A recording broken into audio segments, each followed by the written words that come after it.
Welcome into the NASCAR Betting Preview Show. We got so much in store for this one, so stick around. We're talking Atlanta. The NASCAR playoffs are finally here. You won't want to miss all of the best bets, props, picks, previews, predictions, and much more, all coming up on the NASCAR Betting Preview Show.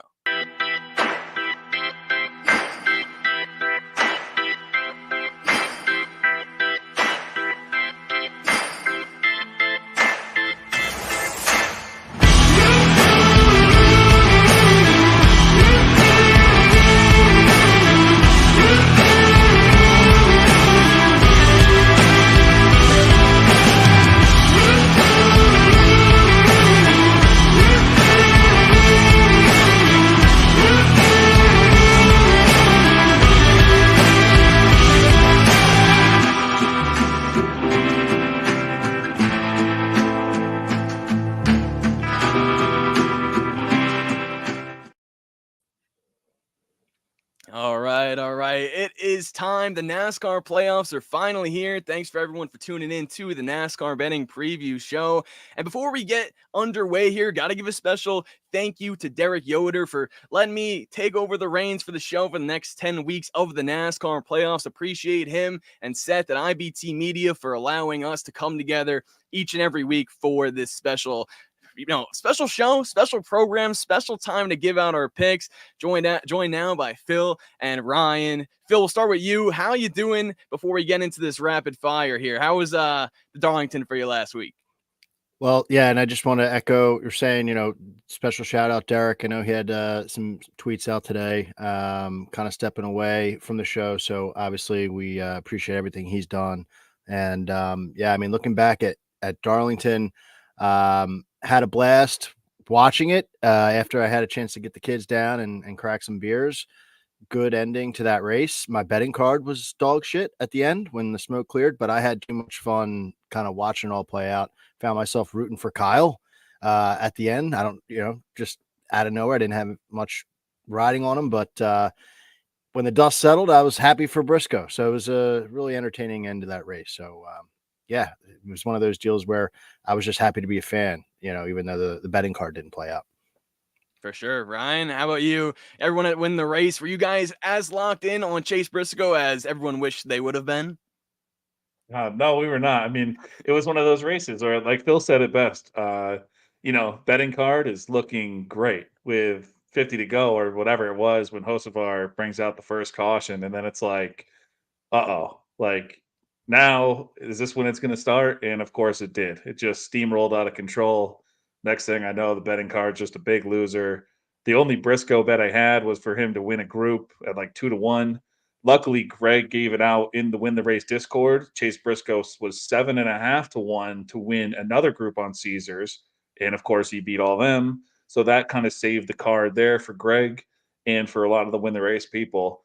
I'm just a turd who owns the site and had the 2-1 group. I don't know why. I couldn't tell you. I blacked out. So I think I was like so excited I could watch the race live that I just wasn't locked in. So, but it was fun. I thought the race overall was kind of boring, but the ending, you can't match that. So although the ending might blind what was a semi-boring race up to that point, and then obviously tip your hat to Kyle Larson. I mean, that team brought it all day. I mean, the reason the race was boring is because he was just bitch slapping everybody. So kudos to him. Sucks he couldn't get that win either. It's been a tough season for him in that aspect, but yeah, man, and tough race for Tyler Reddick too. It turns out he wasn't shitting and barfing all over himself, but when I thought that was going on, I was like, wow, this guy is a true G. Like that is awesome. So I don't know. Still, it was a fun race overall. I think the coolest thing out of that was to see Tyler Reddick flu race, like you mentioned, like the guy that drives for Michael Jordan, and we all know Jordan flu game. He has a flu race and ultimately wins the regular season championship despite everything by 1 point. Now, Kyle Larson, to your point with how dominant they have been or were that race, technically he should have the regular season championship had he shown up at the Coke 600, but still, hats off to Tyler Reddick. Crazy drive for him there. Before we get into the rapid fire, got to shout out to the guys in the chat. Marcus, happy birthday. Thank you so much for tuning in. Really appreciate it. He's been all over the NASCAR Betting Preview Show, my show Through the Gears on Front Stretch. So really appreciate him there in the chat. He's asking the guys in the chat and the people there who's going to win. He predicts Christopher Bell. Oh, and the championship. All right. Love it there. Kush saying KB and happy birthday to Marcus. Appreciate it there. And then we got Charles in the chat as well saying, what up, everyone? And I'm super excited for you guys to keep the chat coming. Let's keep it going. And let's start now with some rapid fire questions here. Okay, so first one I got for you guys is going to be, which driver, Phil, we'll start with you. Which driver will be the biggest surprise performer in this NASCAR playoffs? Well, it's interesting because, you know, you can kind of look at it maybe of like 6 guys who are kind of the guys who really shouldn't be there. And then you got the cream of the crop. When you say surprise, I guess you're saying like in a positive manner. Correct. It could be the other way around. I think this round's going to nip some people, but I'll take a swing because I might be talking about him later on. I think this round sets up pretty damn good if you are Austin Cindric. You know, you sneak your way into the playoffs, and then you look up and you see the first round is consisting of a super speedway type race and then a road course and then Bristol, which is, you know, short track. That's not really his deal. But when you think of Cindric, you think of super speedways and road courses. So, you know, the cut line is razor thin, tons of people right around that bubble, him being one of them. I mean, he's got an opportunity to not be a one and done rounder. So I would say Cindric is able to maybe sneak through and make the round of 12. I don't know if that'd be a huge surprise, but I think when he made the playoffs, most people's reaction was, okay, what a waste. He's wasting a spot. He's taking a spot away from a real contender. So I would call him out as a, you know, chance there. 125 to 1 to win championship. I don't know about that. But it would be pretty wild if Penske won back to back with 3 separate drivers. I'll tell you that. That would be very crazy. Ryan, what about you? I mean, that 125 to 1 Austin Cindric, it's pretty nice. Oh, you're muted. Man, it's always one of us on the first one to rapid fire every time. You think we'd learn. Man, that 125 is a nice number. I don't think he can take it home, but it all makes sense for him to advance, you know, here. If I had to pick one, I mean, kind of tough to go like, I guess if you go all the way down to Truex, like I actually like Truex a lot here. Don't hate him at Watkins Glen and Bristol. I think we saw, you know, those JGR Toyotas really brought it at Bristol early in the year. So Truex could have a nice run there too. And then you hit other tracks where he can be fast. He's good at drafting. You hit Talladega next round, Kansas. We know, you know, JGR is known to be fast there.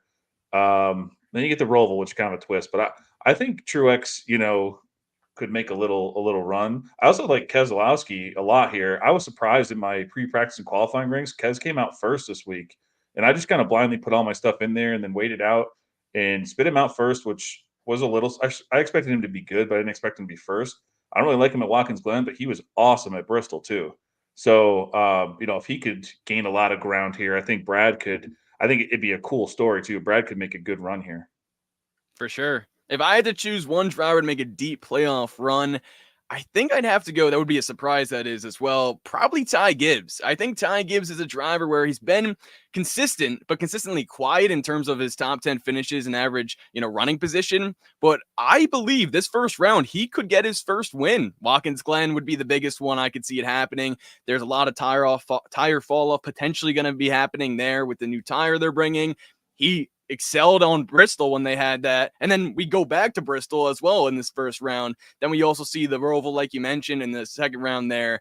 And, you know, from there on, I think just with Ty Gibbs, it could just be a matter of finishing, and we could see him continuously do so like he has been all season. One more rapid fire for you guys here. Over under 4.5 is my line for the drivers outside of the current NASCAR playoffs. So these 16 drivers that are in the playoffs, over under 4.5, the drivers that aren't in the playoffs to win a race throughout these next 10 races. Ryan, we'll start with you. What do you think? Will it be, those guys that aren't in this top 16 that get the dub?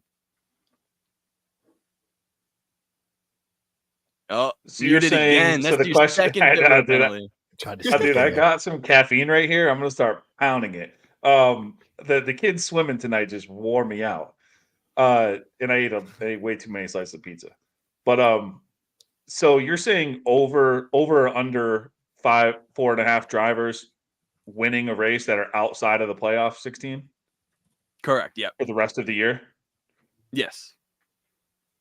I'd say under. Just because, the playoff drivers are going to get all the love.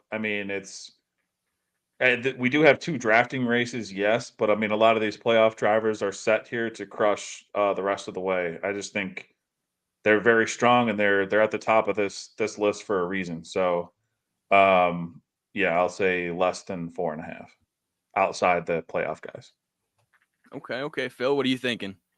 I'm thinking if it happens, I'm not going to be shocked if it happens this weekend. I've been saying it for a couple of weeks now that I think it's going to happen this week. So, you do the quick math, right? Here, I'll give you Watkins Glen, I'll give you Talladega, and I'll give you the Roval, especially if AJ is running the Roval. I don't know.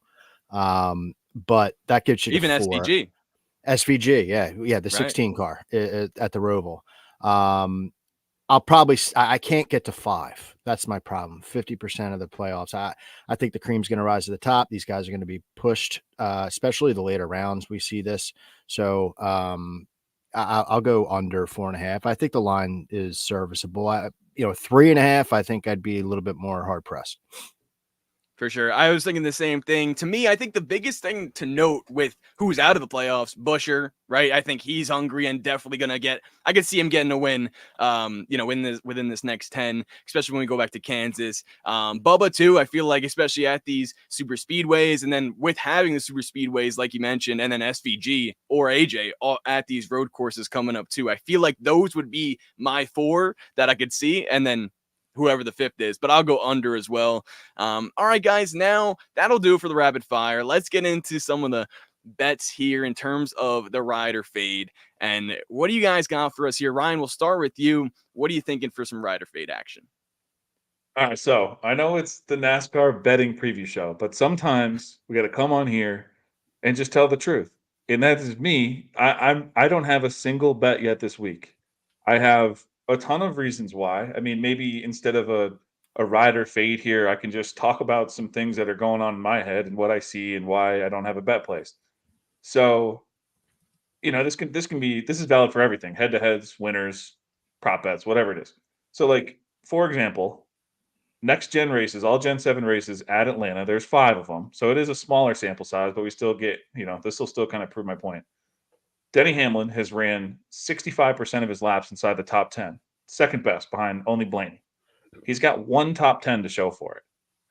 Christopher Bell has ran 54% of his laps inside the top 10, has 1 top 10 to show for it. It's just, these are some of many, many examples when you look at these stats. Daniel Suarez hasn't even ran 40% of his laps inside the top 10.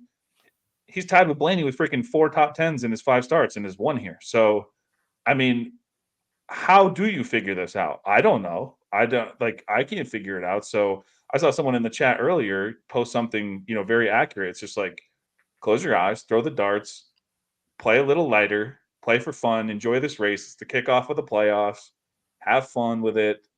I'll be playing DFS, but hopefully smart, and we'll go from there. So, Phil, I'm sorry, but putting a lot on your shoulders here. So if you have bets, I'd be more than happy to talk to them throughout every single segment, throw out some stats. I'm sure you're using some stuff on Win the Race too. We talk about it, and then we'll go from there. But I have nothing tonight. I'm here to bring some data and some facts and some whatever else and good conversation. So are you riding with that? I'll ride with that. Yeah. All right, Phil, what are you thinking? I definitely have bets to talk about. I do have a question for you, maybe next segment, Ryan. to give you something to riff on from something you mentioned earlier. But I think what you just said is a good PSA. I mean, for those who aren't in the chat every week and, on their own shows and stuff like that, maybe you aren't aware, like this is a race to kind of tone it back a little bit. That's a good PSA to start the show. 100%. That being said, I do have bets to throw out there. So let me start with a head-to-head since it is ride or fade. And I had a couple on my show, and so I'll stick with the traditional head-to-head. This is on DraftKings. It's not going to go away. I had a team bet on another one that'll disappear on Caesars once the weekend comes around. But I'll stick with the traditional. I think this is a scary. Like if you are Larson, you're Reddick, you're Bell, the favorites to win the championship, and you don't have any action yet on the championship, just wait to play them, because I think these numbers could shift for the future bet because of this race. And I'm going to start with somebody that I don't want this to happen for. It's Tyler Reddick. I'm fading Tyler Reddick this week. And he's going up against Ross Chastain on DraftKings. And it's very nerve-wracking for Tyler Reddick, man. I'm looking at the last 5 at Atlanta, like you mentioned, Ryan, and I'm also looking at the 4 drafting tracks that we've had this year. I don't like calling Atlanta a super speedway. I like calling it a drafting track now, because what I'm looking for in head-to-head matchups is consistency when it comes to these drafting tracks. It doesn't necessarily, like you were mentioning, Ryan, you could have, I think, driver rating and how they're performing percentage in the top 15. That's valuable, but finishing does mean more, and consistency in doing that means so much, especially when you're trying to target a head-to-head matchup. So with Reddick, in the 5 next gen Atlanta races, he has 1 top 5, and after that, nothing to show for it. He has an average finish of 23.8, 4 finishes outside the top 25 in those Atlanta races. That's scary if you're Reddick as a future holder like me, and it's scary if you're trying to play him in this head-to-head matchup. On the 4 drafting tracks this season, this is apples to apples. Tyler Reddick's championship regular season winning season, he has 4 races. He won Talladega, and again, that's it. 22.0 average finish, other finishes of 29th, 30th, and 28th. That is not consistent. It's sketchy. So 1 good finish on each of those metrics, not what I'm looking for. Let's look at Ross Chastain. Very consistent. 13.8 average finish on the last 5 races at Atlanta. 2 top 5s, 3 top 10s, 4 top 15s, including 2 second place finishes. He's 4-1 head-to-head against Reddick on those tracks. 5th in average finish. And then this year on the drafting tracks, he's got a top 10 and 3 top 15s, 13.3 average finish. Those average finish numbers for Ross, very similar. And 2 different metrics. Same thing for Reddick, 22 and 23. Like, they're very consistent. You kind of can predict where they're going to be, and outliers included. So Chastain's up there with the best in these rankings here. So he's 3-1 this season head-to-head against Reddick, and on Win the Race, Ryan mentioned, I might talk about his site. He's got them as a 10-spot differential on the pre-qualifying ranks. And I love when I see double digits on that. It usually results in money. So if you don't like -120, I'll throw this out there. I didn't do the research that I did on that, but he's in a group +240. I believe it's on Caesars against Bowman, Briscoe, and Berry. He has better numbers than all 3 of those guys just on a quick pat down look. So Chastain, somebody I'm riding big time on this head-to-head, but also if you don't like the minus money, maybe a group bet there if you find some dance partners. I think that's the biggest thing that I've been searching for is plus money in a head-to-head. Like, I haven't seen anything on it. Looking at the Action Network right now, anything that you guys look at in terms of head-to-heads this weekend, does it have to be plus money since it is a drafting track over the super speedway unexpectancy that we could see there? Ryan, what do you think about that? Because I feel like that's normally for me, if I can get plus money for anyone on a super speedway type of race, that's what I'll normally go with in a head-to-head. But here, not seeing anything like that on the board. No, I haven't seen it either. What was the line you had Chastain? Were they just even? -120 to -110. So he's a slight favorite. That. Yeah. Okay. Yeah. So, yeah, I haven't seen any plus money out there. I did look today when I was just kind of browsing around everything. I would ride with this for sure. I mean, one, you mentioned my own ranks, which I put a lot of time into. I have Chastain 10 spots higher. So there's that. Then I pull up, Greg's front runners, which I was just quoting when I talk about, how often they're running inside the top 10. If we expand it even further, because you want to talk about all the drafting races. So we'll talk about all Gen 7 drafting races from 2022 on. There's 16 of them. In those 16 races, Chastain has twice as many top 10 finishes as Tyler Reddick. He has a true average running position more than 2 spots higher than Tyler Reddick, and a average finishing position of more than 7 spots higher. So, yeah, I mean, he's just been better the whole time. So when Reddick pops, he pops. I mean, he does have I think he's got 3 top 10s and they're all top 5s. So, I mean, when he pops, it's big, but that's, 3 out of 16. It's not a great number. So, yeah, I would ride Chastain here for sure. And another point to it, I don't think that any of these drivers are going to be running scared or driving scared this weekend. But I do think there's an element to hey man, if you're part of the crew chief, or you're part of the crew, just be careful. Don't finish 25th. You know what I mean? Just be as careful as you can. And you don't have to be running for the win. Meanwhile, you got Chastain. He's one of those guys that we talked about earlier, a non-playoff driver. He's trying to go say, fuck you. I'm trophy hunting now. So he's going to be going for it. And that's what we want to see. Trackhouse brings it here. They always have good strategy here. Me and Mark, I don't know if you rode with us or not. We hit Trackhouse to win here earlier in the year. I believe we both called out Chastain, but then I was driving home from the Cape. I was texting you guys, and I was like, "Yeah, I got to do it. I'm hitting Trackhouse." So we won that earlier this year. So I know we like Trackhouse here as well. So that's another good sign pointing in Chastain's direction. Well, yeah, and then Suarez too, like you mentioned, first in the last one, obviously earlier this season, and then second in the race before that, in the second Atlanta race, which would be this race last season. I think the one thing that you guys were mentioning a lot too, that I kept popping it up for Brian, he was saying playoff leaders are probably going hard for stage points. Completely agree. I feel like that's exactly the type of mindset that we all kind of share here in this one, with it being so unexpected. They don't want to be taken out, especially a driver like Truex or, someone below the cut line or at least around there. They want to just stay in the fight and make it to Watkins Glen and have a shot to not be in such a points deficit there. So definitely agree with where our mindset is there. Derek in the chat also saying Cindric, Larson, Byron, or Kez to win. And then Big Ross agreeing with that. We'll see what we think later on in the show in terms of our outright winners. But Phil and Ryan, anything else with the ride or fade? I feel like that pretty much covers it with how low and unexpected the value is with it being playoff Atlanta this weekend. I think that's good. I think the main thing is just don't go crazy with these bets. I think we already said it. Just, know that anything can happen. So bet, but be mindful. For sure, for sure. All right, let's be mindful of some prop bets now, some position prompts for you guys in this one. I think this is a very important to note too, because maybe we can see some value for some guys sneaking into, a top 10 spot, even some top 5ers with some major value, especially with it being a super speedway race. But at the same time, I feel like there's been some drivers that have been consistently good at this type of racetrack at Atlanta specifically.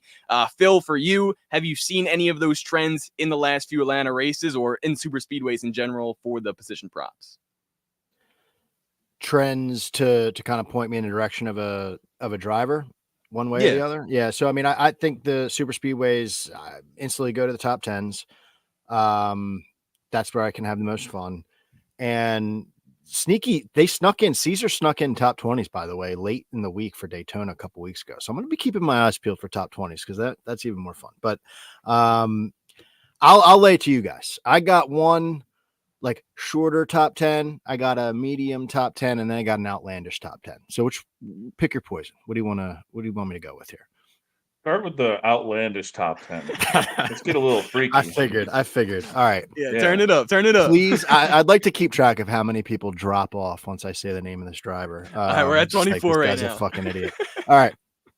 I'm all, like you said, you got to play it safe. But this is a 7-1. This is Bet365. I don't know if there's any better numbers here because Bet365, when I was doing my notes, they were the only top 10 or only book that had a top 10 market at that point in time. There is one driver this season. Stop buttering them up and just give them the goods. You're just warming it up here. One driver. Hey, you told me. You know how many bets I got to ham it up a little bit. Go ahead. One driver this season, okay, apples to apples, about finishing top 20 in all 4 drafting tracks so far this year. Like I said, consistency. Who is that driver? I'm not going to make you try to dig it out. It's Daniel Hemrick. I'm telling you, wild, weird number here. 4 for 4, top 20. He finished 18th in the spring. So obviously that's not a threat to hit this bet, but he's 7-1. I'm throwing a quarter unit on it just to get a little freaky. Like you said, like he has the ability to finish in the top 10 this season. He's 5th in average finish, 13.0 average finish on the drafting tracks this season. That's better than most likely your favorite driver. Like the guy that you think you're going to bet on to win the race this weekend, he's better than that guy, except for a couple. And I could call them out. The only guys that are better than him are Kyle Busch, Alex Bowman, Byron, and Wallace. Everybody else is behind Daniel Hemrick in average finish. And he's coming off back-to-back top 10s at Talladega and Daytona just a couple weeks ago. Both of them are 9th place finishes. So, and Big Ross was calling out Haley. Haley has some reason to like him as well, but he's only plus 350 for a top 10. So this is even more outlandish. Haley has a really good performance at Atlanta in the 5 tracks, 5 races that they've been there, but 7-1 for a guy who's, relatively consistent this season on drafting tracks. 18th place isn't putting him out of the race. He doesn't have a good driver rating or anything like that. But what you're seeing here is like he has somehow become a survivor on these types of tracks. And for 7-1, if you're trying to lay back a little bit and you want to just throw darts, here's a dart. You know what I mean? Half or a quarter unit, 7-1, we'll have a little fun. So that was the outlandish one. So 7-1, is it 7-1 to top 10 for Hemrick? Yeah. Mm-hmm. Yeah. I mean, like you said, like two out of the 4 races this year on drafting tracks. I mean, it can certainly happen. I don't know, man. That's funny. See, this is why super speedways can be fun though, or drafting tracks or whatever you want to call them. You have these longer shots. You don't have to put as much on a bet like that in order for it to pay off. So yeah, man. What else you got? What do you got back on planet Earth? Well, before on planet Earth. Well, before we get into that one and get back to Earth, what about the Hot Pass podcast saying Zane Smith plus 1,000 for a top 10? He's laid the bet. I mean, that's one that I mean, if we're throwing darts, I feel like with the value there and Zane Smith, not really doing much this season, has a few good races here and there, or maybe a couple. What do you guys think about the value there? I feel like that's just what we're looking for, is value for these top 10. Eric, he hates when I shit on his points, but Zane Smith has 0 top 10s in all Gen 7 drafting races. 0. So I don't know. Maybe, I mean, it could happen. I think we've seen weirder people top 10, but hasn't happened yet. So you just got to click it and pray. Yeah, I mean, all right. With Zane, the only thing, he's proven that he doesn't really have much. The only thing that you have there is kind of like a desperation situation now that he's out of that ride. He's trying to prove like he can do something, but I don't think pulling himself up by the bootstraps now that he's out of a ride is going to do anything. Like they have what they have. So yeah, I mean, that's another one of those fun bets. There's less of a foundation to work on that one for Zane to pull it off, but it's, like you said, anything can happen. So I'm not going to tell you not to throw a dart as long as you have the money to do it. All right. Fair point there, Phil. Back to you in terms of so what's next here? We got the middle bet and then a safe one you said there. We'll pick one more. I don't want to be just gabbing about them all night, but the other one I called out on the podcast. This one I think is actually, so I think there's more of a reason for it. And it's plus 180 for Michael McDowell for a top 10. I don't think that number is going to be there on race day because he's got 3 poles on the drafting tracks that we've gone to this year. So not that starting position is everything, but if he goes out and puts it on the pole or top 5 or something like that again, you're going to see a reaction from the sports books, I have to imagine. So this is bet 365. That number is not going to be there. Their front row has figured out how to qualify. Gillen's been good too.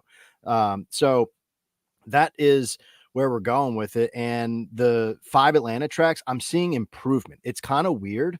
Like when you think of McDowell, you think, all right, Daytona and super speedways, but his performance at Daytona recently has kind of been going down. Whereas Atlanta, he's starting to figure that track up. So, or figure that track out rather. So his performance there is going up, and it in terms of finishing and green flag speed, for whatever that's worth. But his finishes are 24th, 15th, 21, and then a 4th and an 8th in the springtime. So while he struggled on the other drafting tracks this season as well, his best finish was at Atlanta. And he's got the 5th best driver rating this year on the drafting tracks, even though he hasn't gotten the finishes. So for those who like just generally being able to perform well, he's done that on all 4 of these tracks, but he's gotten the finish one time, and it was at this track. So McDowell, at plus 180. If you like McDowell, it's my opinion, I would take him in the week rather than after qualifying, because I think he's going to perform well in qualifying, and then you're not going to see that number. And at that point, it probably becomes unbettable, on a drafting track.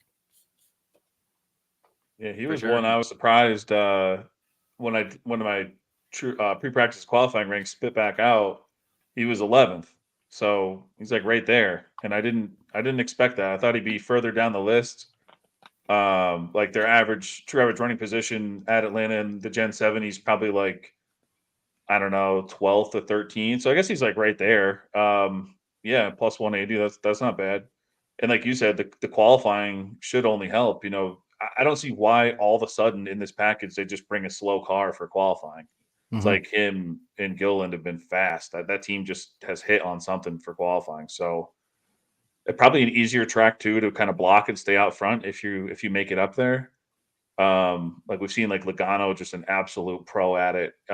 Some of these guys can get up front here and just control both lanes very easily. So, and being the first playoff race, maybe guys are a little more relaxed at the start of this race. So if you find a McDowell up front, maybe you're not going to push too hard to move them out of the way. Yeah, that's not bad. I like that one too. What I worry about with top 10 bets, like just overall, just kind of saying what I've already said, but like in the 16 races, like the number one guys, Blaney and Kyle Busch, they have 9 top 10. So it's still like 55-ish% of the time or something. So it's still only half the time for the best of the best who have gotten the luckiest of the luckiest, or just been good and been up there and actually finished there. So a combination of everything, and you're still only at 55% of the time. So that just, again, if you have the money, bet it, you want to have some fun. I totally like having some bets on the line, drinking some beers, enjoy the race. I mean, that's part of the fun. So cool. I like all those were good. Good polls. All right. I think one thing I want to circle back to real quick here is Big Ross saying Cody Ware got a top 5, and that was in one of the recent super speedway races we were talking about. And so that made me think, I know we want to keep things a little quieter here, top 10s with plus money and everything like that, but I did take a look into the top 5 market, and here we go. Hopaz and I are right on the same page. He said Ricky Stenhouse is a top 10 in the last 2 races. He's plus 300. Hate on that, Ryan. I was just about to say Ricky for a top 5. So we're locked in here. What do we think about Ricky Stenhouse Jr. in this one, guys? What are the stats saying? What is the data saying? I do know the stats are saying he finished 6th in the last Atlanta race and 10th in the one before that. Great super speedway racer. Could we get him for a top 10? Could we get him for a top 5? Ryan, what do you think about that? Oh man. I'm like, what's that old, like, is it like SNL had the Debbie Downer skit? Like, is that just me tonight? How just Debbie Downer, like, womp, womp. But Stenhouse can do it. He's got 2 top 10s at Atlanta. So I think you just said what, they're just the last 2? Yeah. And then in the next gen era. So, I mean, yeah, his last 2 he did. He's like mid-pack, as far as like true average running position. I mean, he's only running, 27% of his laps inside the top 10. So it's not like he's always up there, but neither is Suarez, and Suarez has 4 top 10s. So it can happen. I like Ricky on a drafting track. I love his style of drafting. So if he's ever at the front at Atlanta, Talladega, or Daytona, I am not surprised. So yeah, Eric, I can't hate on that one. I like Ricky. It is what it is. I think he's an elite drafter. So yeah, Stenhouse is cool with me. Back and forth with Hopaz in the chat, Eric saying, "Why don't you say cheat?" There it is. We got Charles. I had myself well. muted for it. Oh, you said cheese? We'll give it to him again. Here, do another cheese. Jeez. Perfect. Screenshot that, bitch. Yep, there it is. Clip that. Love it in the chat, guys. Keep it coming now.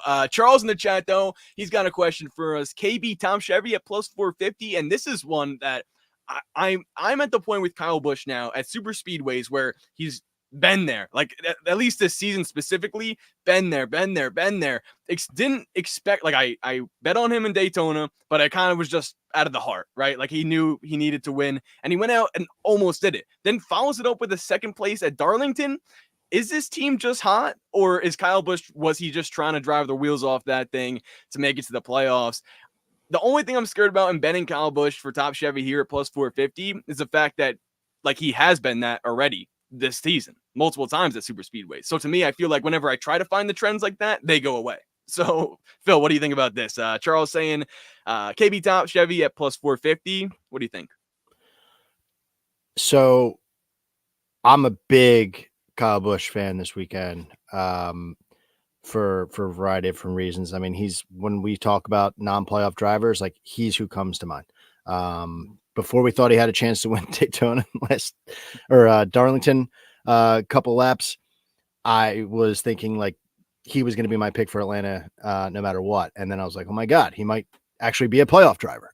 So the only reason not to take that in my mind is if you don't, like, if he's the top Chevy, I feel like he would have to win the race, and in which case he's 12-1. So I know that we're not getting great odds on Kyle to win the race. 12-1 is not what people probably want to see, but I think he's going to be battling with the likes of a like Chastain, Byron.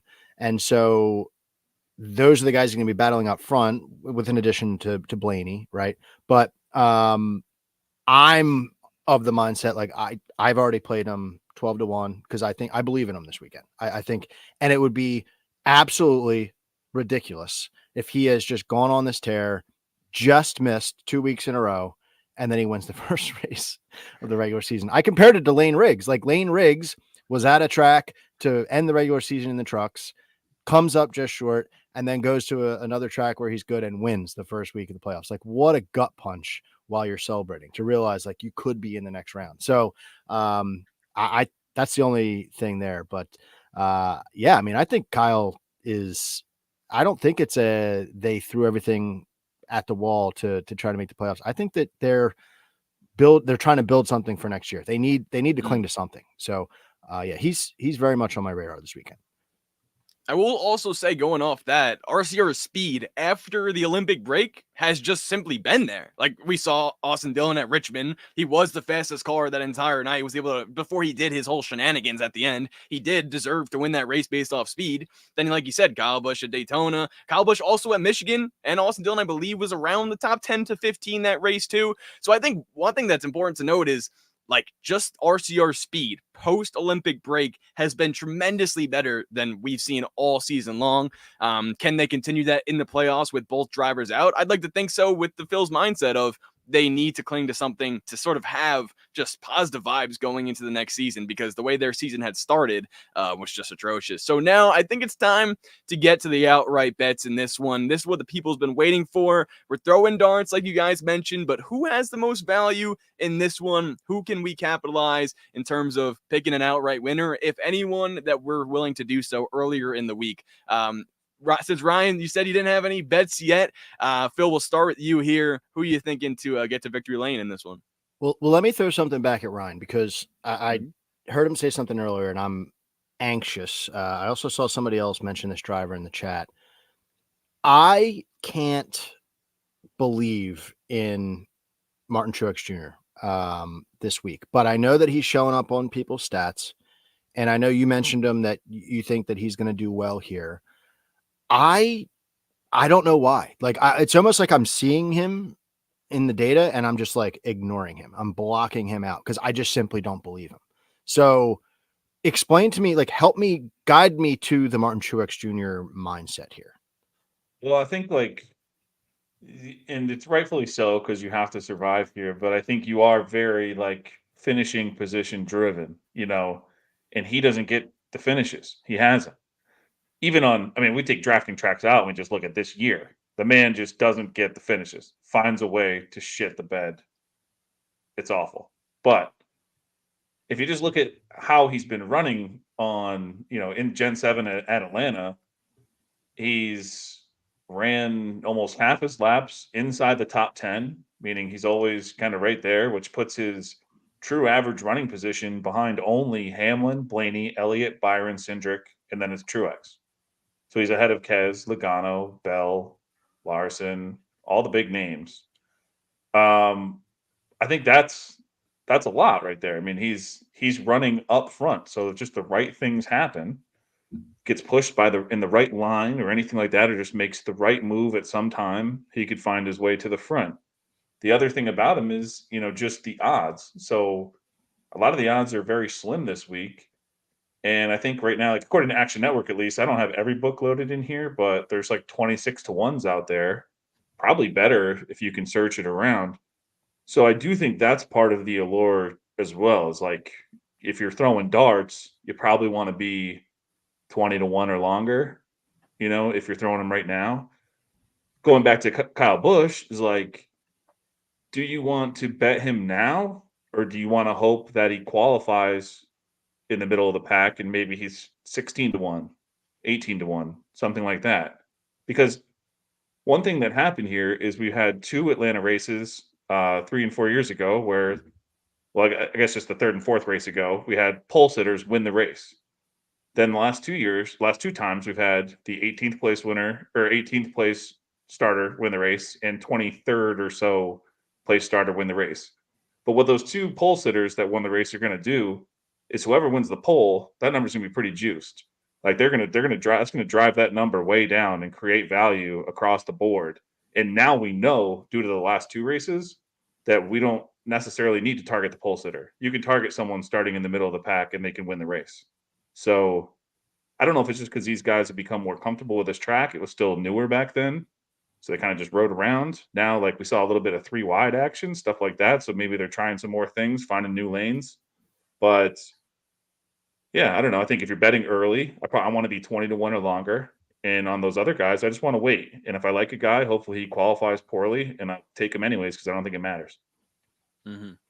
Fair enough. Like that analysis there. Yeah, for sure. Yeah. I mean, I understand that. And, I saw like Big Raw saying, it's the speed. He's got race winning speed. People agree in there. I'm looking at kind of a different angle on Truex. Like I understand his history and the speed on the drafting tracks. Guys, I'm looking at this season and it feels like he's already given up. Like the second half of the season, he has 2 top 10s, Pocono and Loudon. And he's got a staggering amount of finishes outside the top 20, including the last 5 races in a row.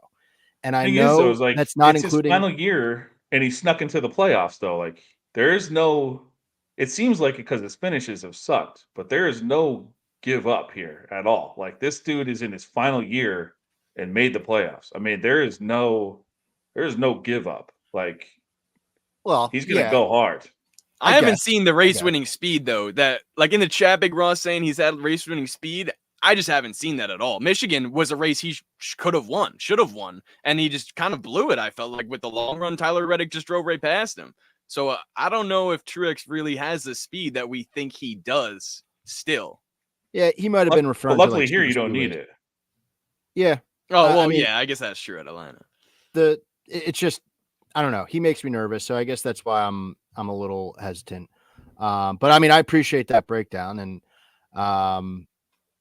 we'll see. I agree with the fact that you're saying he's 26 to 1 early in the week. So yeah, maybe that would be something to keep your eyes out for. It's just I think weird. Even if he qualifies poorly, he's probably just sticking around that number anyways. Yeah. If he qualifies better, that number's dead. Yeah. Good point. It's a good point. Cool.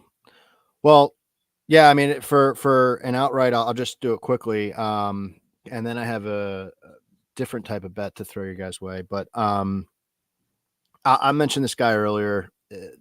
let's 22-1 Austin Cindric. I think this is a shot.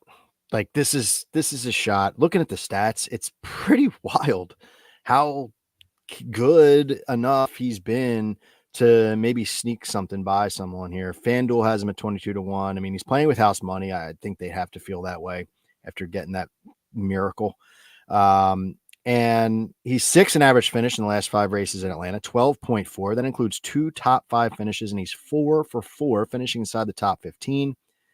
That puts you in the mix going into the final few laps at a super speedway. Like anything can happen at that point. So 4 for 4, like he's keeping the car on the track.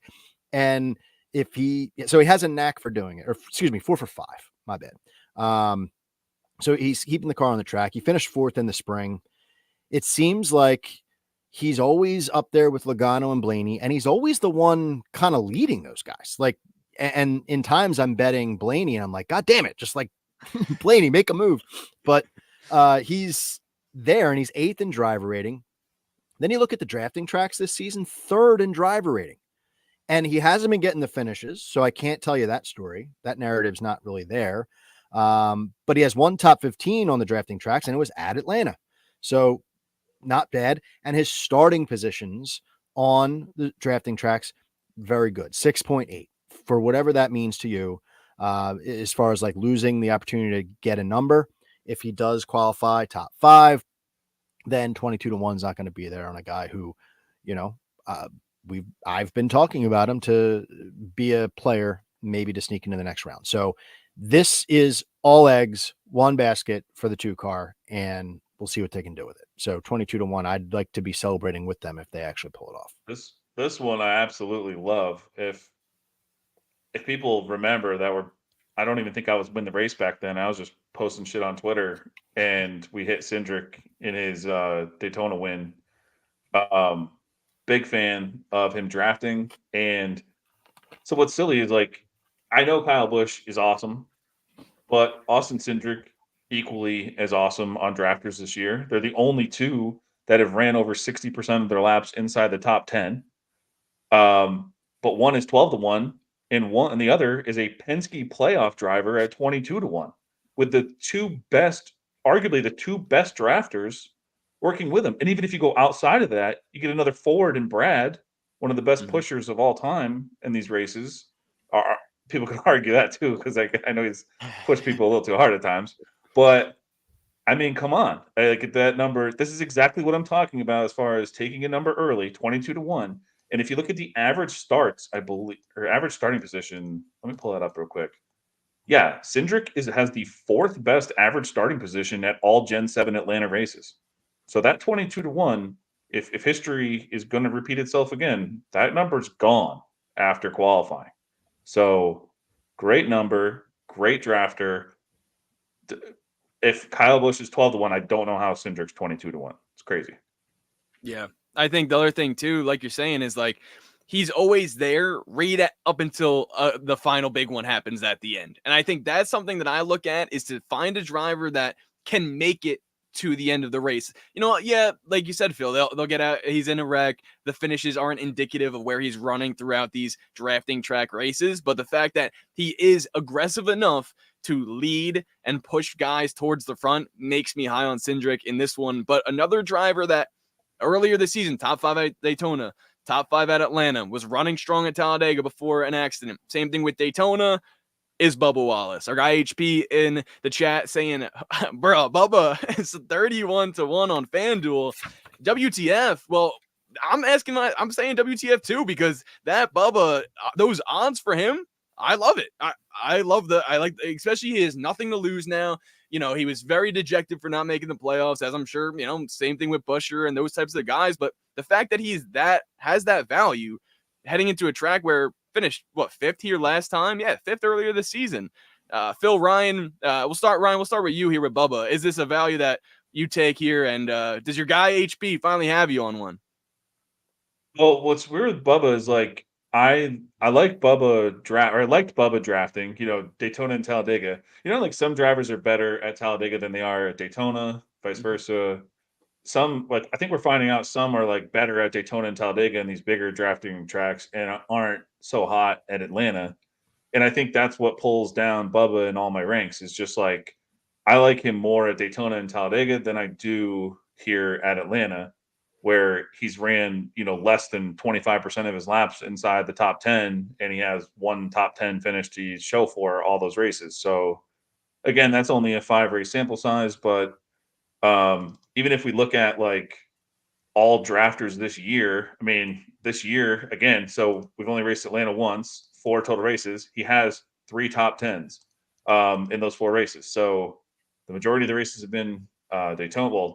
Well, 2 Daytonas in Atlanta, Talladega, and I don't know, man. I don't know. What's the number that we're getting?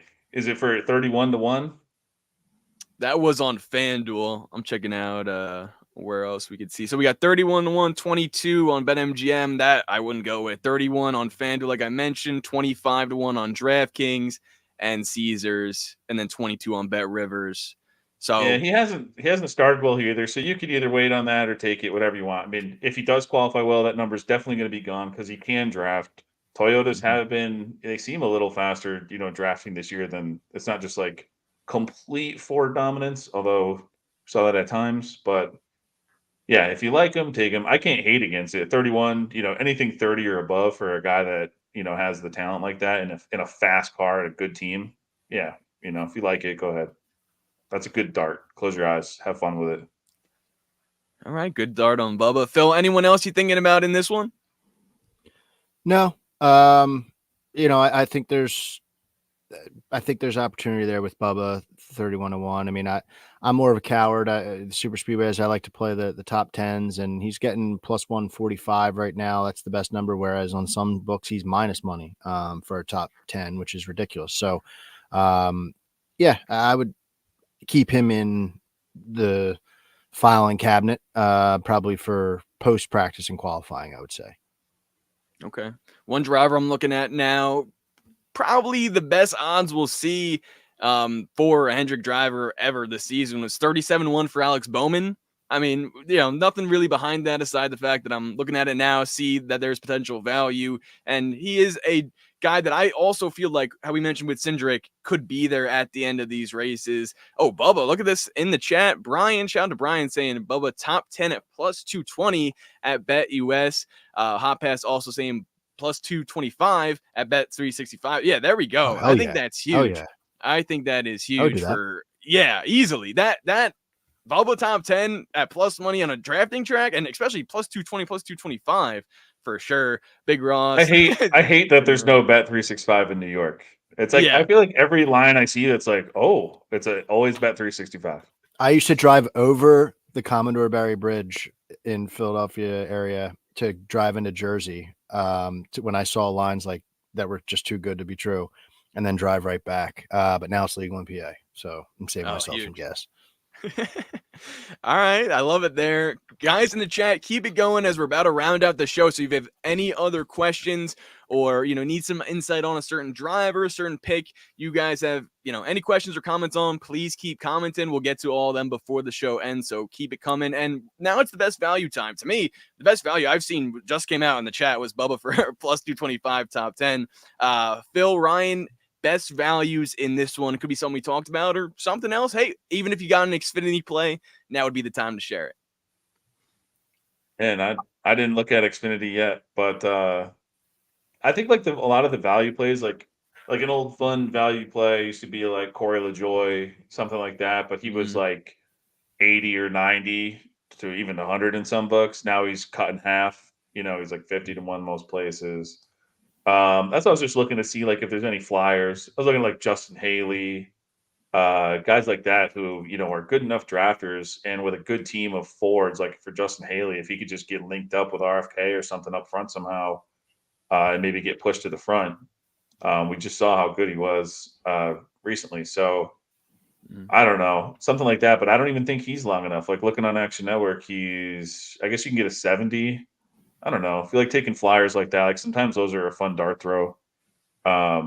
And again, like Phil said, I feel like the top 10 more, if that's relative to that 70 to 1 price and you can get it 10 or 12 to 1, I doubt you can. Like at that point, I'd probably rather just take him to win and just hope for some chaos at the end or something. But yeah, other than that, like I think looking at the top Ford, top Chevy, top Toyota markets, but really, really shop them around because this race is so volatile. Like there's really not that big of a difference between the top guy in any of these to the next one down. So, and then one guy who popped for me, and I know he doesn't finish at all. Phil probably freaking hates this one, but Kyle Larson's really popping off the page for me. I saw earlier, like some books had him over 20 to 1.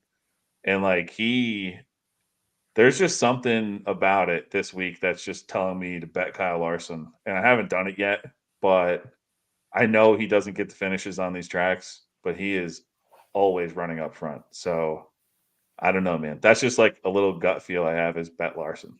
For a driver that is on any track, wreck or win, I feel like that to me, when you then put him on a super speedway, that is always my turnoff with Larson, where it's like he's either wrecking or winning at any other track, and then the chances increase super speedway. I was feeling him a little bit for Daytona. Glad I didn't.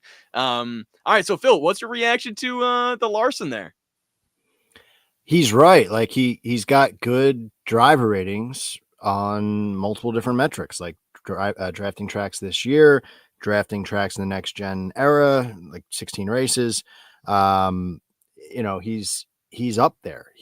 But that's the story. Like he can't get it done. I understand the number. Want to hear a crazy stat on him in the 16? Well, I'll just tell you. So in the 16 Gen 7 drafting races, how many top 10s do you think he has? On the 16 drafting races, how many top 10s does Kyle Larson have? Yeah. I'm going to say 1. Yeah, that's exactly right. One? 1 for 16 in top 10 finish. It's just nuts. That's why I mean I haven't bet it yet. I know the drill here. I just wanted to mention it. He really pops off like as someone who's super fast on these, but yeah, he just can't keep it together. One's crazy. Let me just say, like, I am excited for this race. I'm excited to see how this plays. I think it's going to be really fun. But as someone who wants the best drivers at Phoenix, I'm scared to death because it could really put a damper. Like on the guys that I want to see there for whether it's a future bet or for good reason, like the best drivers representing NASCAR in the championship, I'm scared because it's going to put certain guys in a box. And there's no doubt we were going to be talking next week about how such and such driver is he a must win? Like that's where we're going to be. And that's a shame because, it's not getting us a good representation at the end of the year, but we'll see. We'll hold out hope. So that's where my mind goes with Larson. When you bring his name up is like, oh God, like I cringe because I'm nervous for him. But we'll see. We'll see. One is wild. Like your boy Daniel Hemrick's done it twice in 8 races.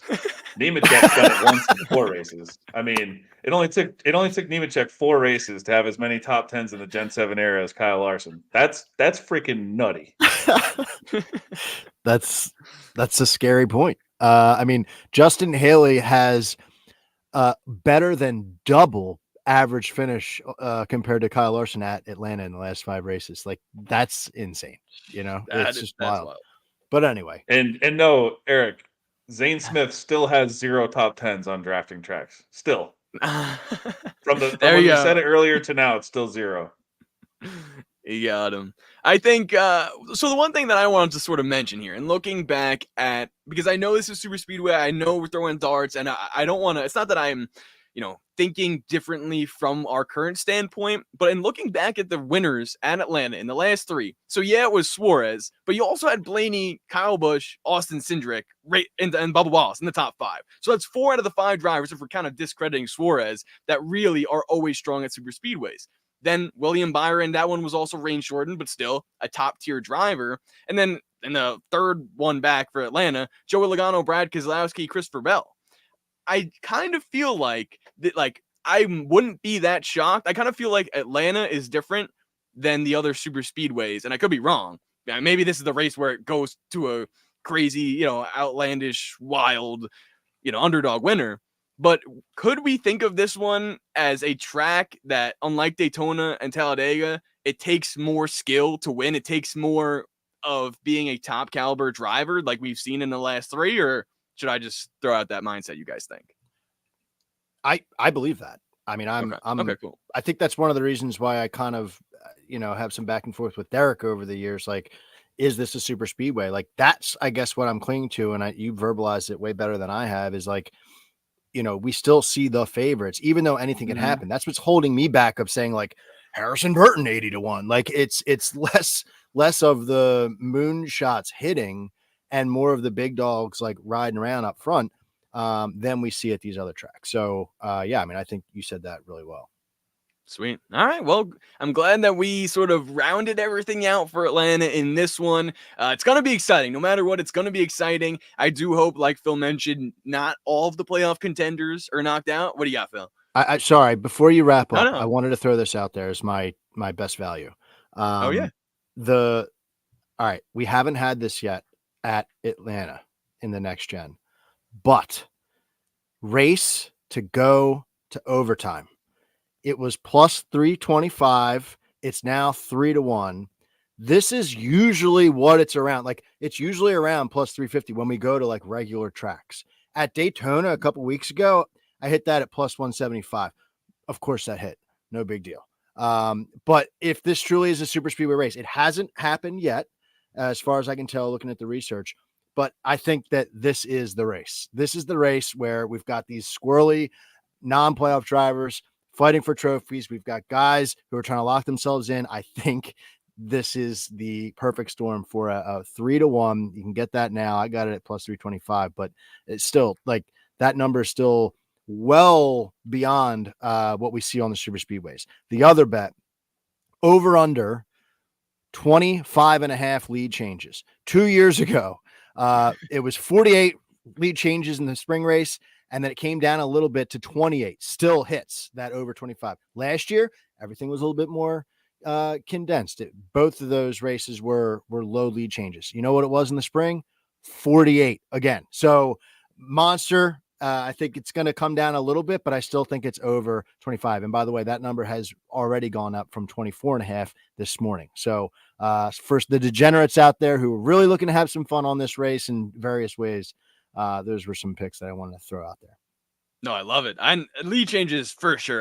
If I could hammer that, I would. That is one that I can totally see happening. I can see it being a storyline. Most lead changes all season, especially with the type of racing we saw at this track earlier this year. I did want to circle back to that point in terms of props and best values and fun plays we can hop on. Brian said earlier on in the chat, you can play race winning number to be under 16.5 at minus 105 at BetUS. He likes that.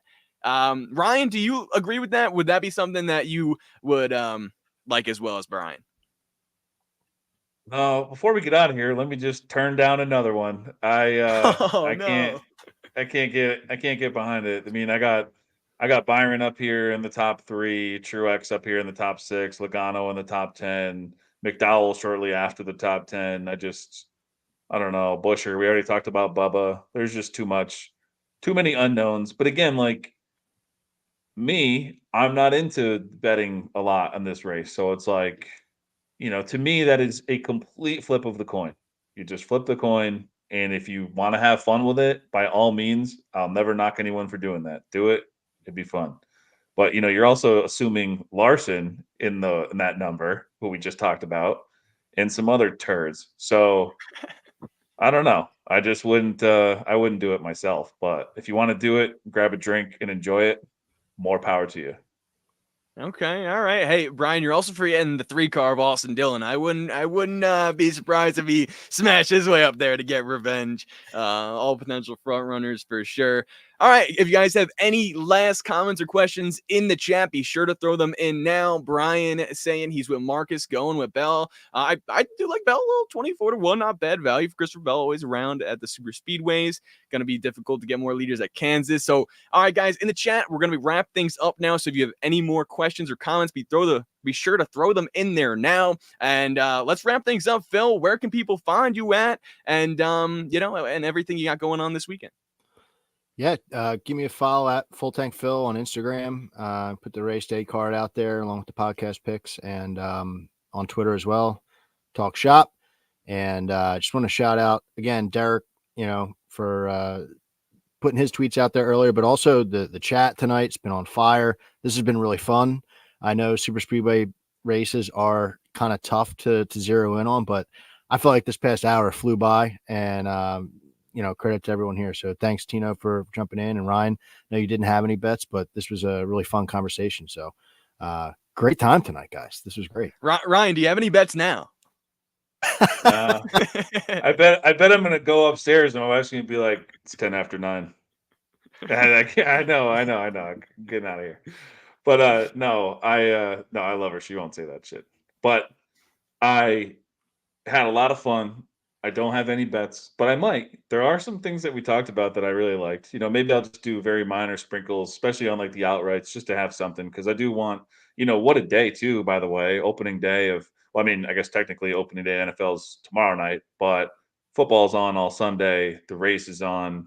I mean, what better time is it? It's cider donut season in the Northeast. I mean, let's go. So yeah, wintherace.info. Come check it out if you like stats, DFS, betting, everything. Great group of guys in the Discord. But thank you guys. The chat was fun tonight. And appreciate you guys. And Derek, thanks for throwing this all together, brother. So thank you guys. Yeah. All right. I'll say my piece here. Appreciate everyone in the chat as well. Brian saying, ugh, the NFL. That's how I feel when I try to get my NASCAR's value worth on some NFL games. Jeez.